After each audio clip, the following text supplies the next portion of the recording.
Whoa, you may be wondering, what's going on right now? Why is there a fire? Well, this is a great representation of the city I'm from. The temperature gets up to 120 degrees Fahrenheit in the summer. You really don't want to be walking around outside. The heat hits your skin and it feels like you're burning.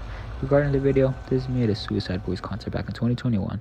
Hey, that's me. That's also me after I graduated high school back in 2022. I was born and raised in Phoenix, Arizona and decided to go to college right after high school. Not really knowing what I wanted to do, I already changed my major twice in my freshman year. I am going into my sophomore year at Arizona State University trying to pursue a Bachelor of Arts in Anthropology with a minor in French. But as mentioned before, I have changed my major twice. I began with environmental science and went to sustainability. But I'm also a part-time server at a retirement home and I've been working there for about a year and a half now. The people I work with are amazing. And when I'm not at work or at school, I love to go hiking. Arizona is known for its beautiful mountain ranges. You may be wondering, what does this have to do with my summer? Did I do anything for the 3 months in my internship? Well, you're in for a show. I did quite a lot for the summer. I'll get straight to the point. Well, let's begin. As I was sending my application through the Student Conservation Association, I asked myself, how far can I get away from Arizona? A few months later, I landed in Chincoteague, Virginia and got the chance to appreciate the beauty of the East Coast. However, before I got the chance to thoroughly immerse myself at Chincoteague National Wildlife Refuge, all the SCA interns met at Aransas, Texas for orientation. I wasn't too sure what to expect when I arrived at camp in Aransas. No one had ever met before, so the opportunity to meet all the other SCA interns all in one location was such a great experience.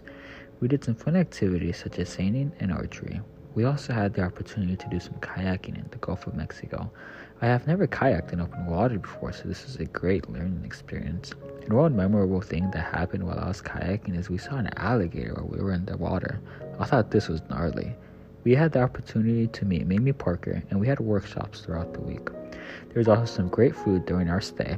I arrived in Texas pretty nervous, but I ended up leaving extremely happy and also pretty sad that I would be leaving all the awesome people that I met.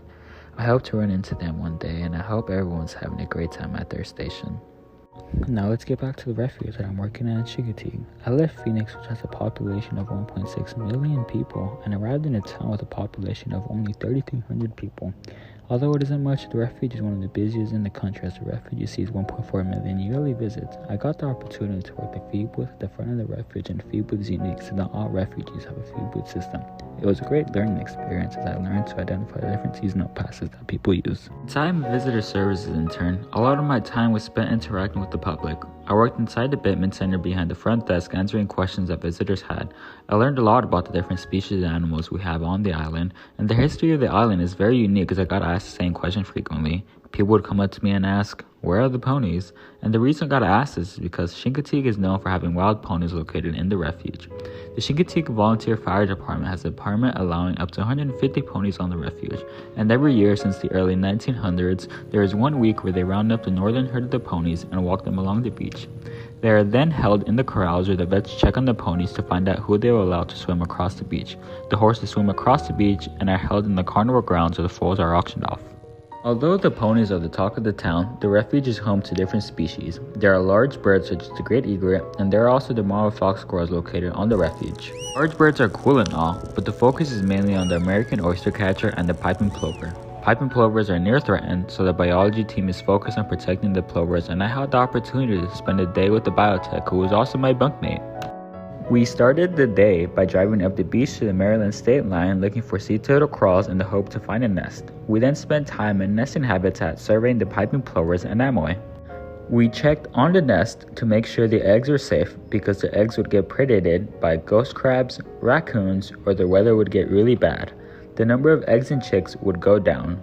So, we set up cameras near the exclosure so that we would be able to see what happened to the eggs. The weather may cover up tracks, so there are times when we couldn't figure out what happened to the eggs. There was a time when the biology team checked on the nest and did not know what happened. Luckily enough, the camera was able to catch the culprit.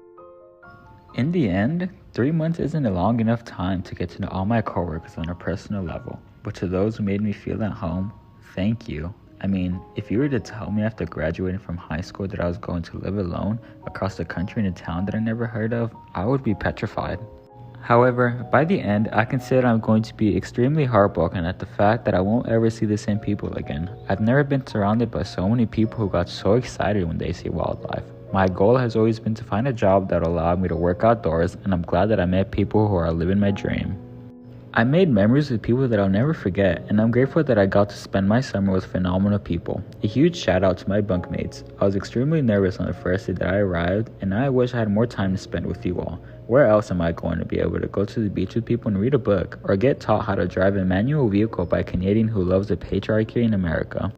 Some advice to future interns who are watching this is don't be afraid to be away from home during the summer. I would be lying if I said that I wasn't afraid when I first arrived in Virginia. However, I'm glad that I took the leap of faith when choosing to accept my position as Chincoteague. I learned a lot about the refuge, but most importantly, I learned a lot about the people who work hard every day to keep the place running. Thank you to the maintenance crew who does a lot of behind the scenes work. A huge thanks to the bio team who showed me the beauty of working with birds. Thank you to the feed booth workers as you all made me laugh and smile with every conversation we had. Thank you to the friends group as you all make a big impact at the refuge. And a big thanks to the people up top as you all made this internship possible.